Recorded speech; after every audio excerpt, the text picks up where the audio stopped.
Hey everybody, how you doing? One of the questions that I get asked constantly about minimalism is, can minimalists have collections of things? There seems to be a big conflict, obviously, between this idea of being a minimalist, which means you have as few possessions as possible, which I don't really subscribe to anyway, and having collections. As you know if you've watched a lot of my previous videos, I'm a very keen reader and writer. I have a very, very large collection of books. It's not as big as it used to be. I got rid of about 3 or 4 big cardboard boxes of books when I moved about a year ago, which I deeply regret, incidentally. Most of the books are books that I buy specifically to read. I do have a collection of books of Byron's poetry, biographies of Byron, etc. A lot of those books I buy purely and simply to collect because they're published in the early 1800s, so they're kind of valuable. And that's something that I like to do with my spare time and my spare cash. It may seem on the surface that having collections of things flies in the face of the idea of minimalism, which I personally don't think is true. Reading is a massive passion of mine.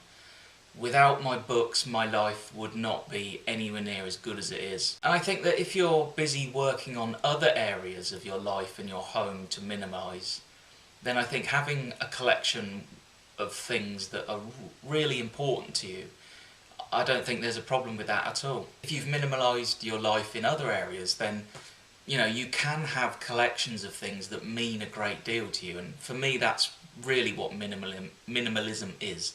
It's not about somebody saying, I can fit everything I own into a backpack, or I can fit everything I own into the back of my tiny car.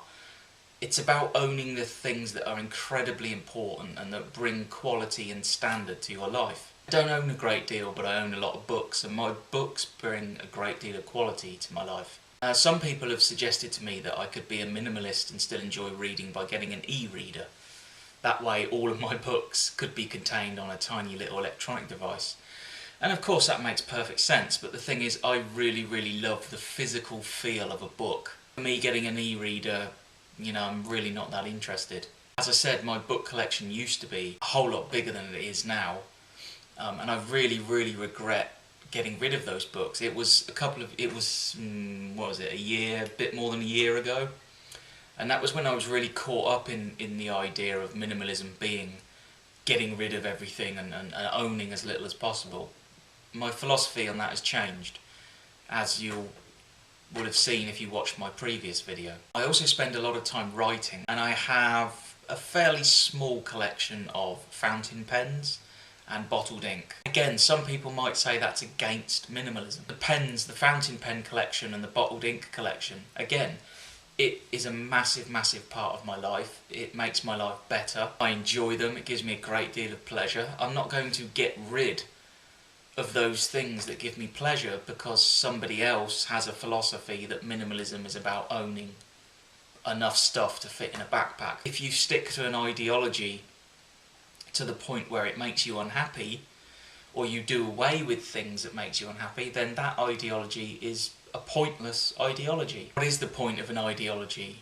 Surely it's to make you happy, to bring some quality to your life. I think it's perfectly fine if you're a minimalist to have some collections, as long as those collections are something that really, really mean the world to you, and they're something that bring quality of life. And there are a lot of people out there who believe that their philosophy and their way of doing things is correct, and therefore everyone else should follow. You shouldn't follow anybody else's philosophy as a minimalist. Just follow your own ideas.